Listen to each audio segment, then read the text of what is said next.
That's a Soda Pop from Soda Hughes. You are watching the MOLOCH channel, and today we've got an episode of comics, and today we're looking at one by Neil Gaiman, or Gaiman. I need to learn how to say his last name because I love so much of his stuff. I should find a video where he actually says his own name so I can know how to say it. I think it's Gaiman. P. Craig Russell also worked on this. I'm assuming Scott Hampton, Paul Chadwick, and Lovern Kindzierski maybe did the art. Kind of some fun typography for the title. We kind of get this first story, which seems kind of referential to The Lion, the Witch, and the Wardrobe from the Chronicles of Narnia. We got kind of an old writer. I like the kind of strange way that Gaiman sometimes like unravels stories and sometimes takes new perspectives on old media. And there's this one moment, I thought it was like a horsecock joke, and I was like, what the heck? But then it ends up kind of connecting to why the old writer is sort of having these dreams and how it connects to trauma and death and stuff like that. The ending is kind of bizarre, surreal, which kind of maybe fits in with kind of the dream aspect of the story. But it's interesting. It is interesting, and I like how kind of the weird introduction to this kind of dark spin on the Chronicles of Narnia, and like waking up in a dream of that. I like how that was kind of, you understood where it was coming from after you got some of the writer's backstory.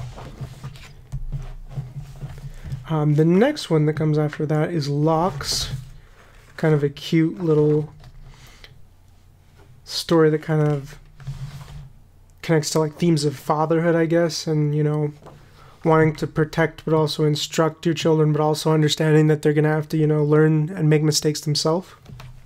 And then there's October in the Chair, and again, like this it's hard to explain like how well I feel like the writing is for some of these stories and how well the stories unravel.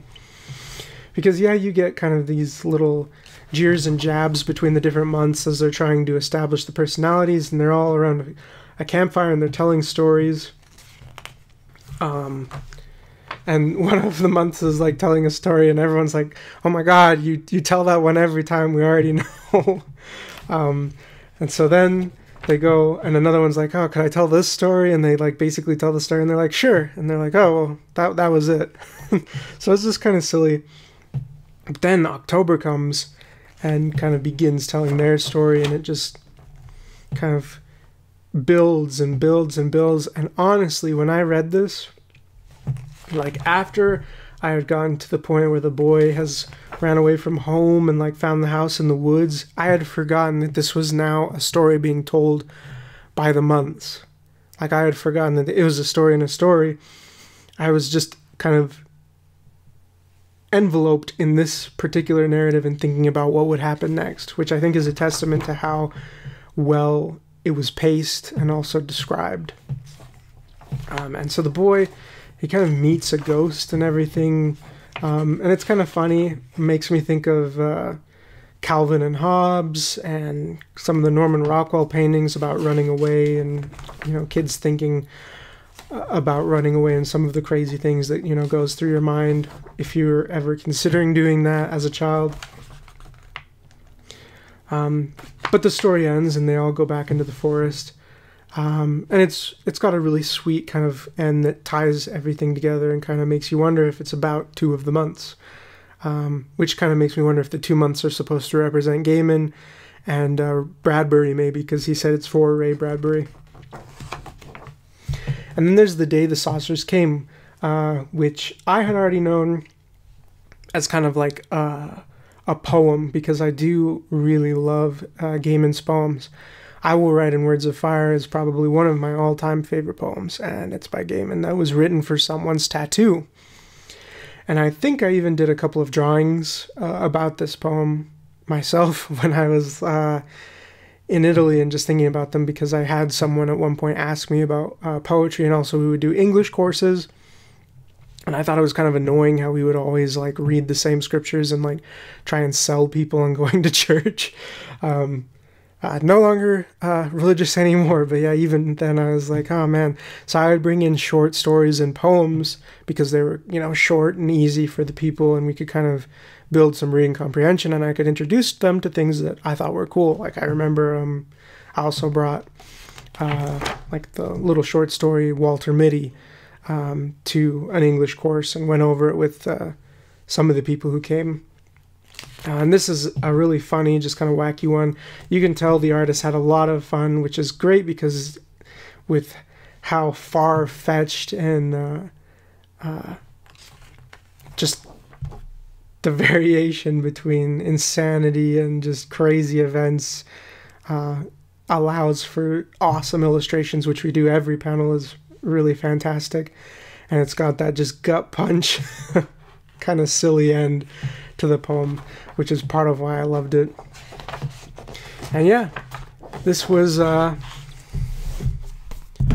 Problem of Susan and other stories by Gaiman and others. I would say that probably I consider the first story to be maybe the weakest, maybe Locks. They're all pretty good. And the art was nice. I would probably say, I think I'd give this book a very, very strong B rank. Just because the design, the overall design of the book, especially with the kind of, you know, you got this super organic title, which is awesome, and then you've got this very rigid kind of sans serif, I don't know, Swiss German design typeface.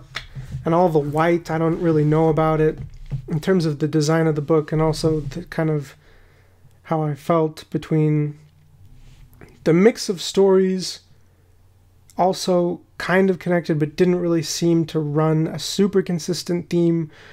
I really enjoy it, but I feel like it's not the strongest book project I've ever held.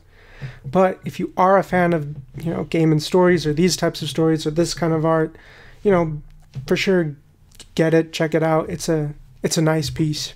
But yeah, I'm going to give it a very strong B rank. Please check the links in the description. You can find my Patreon. Supporting me on Patreon is an excellent way to help me continue doing this. There's benefits there, like getting your name in the credits, and also choosing what videos uploaded next.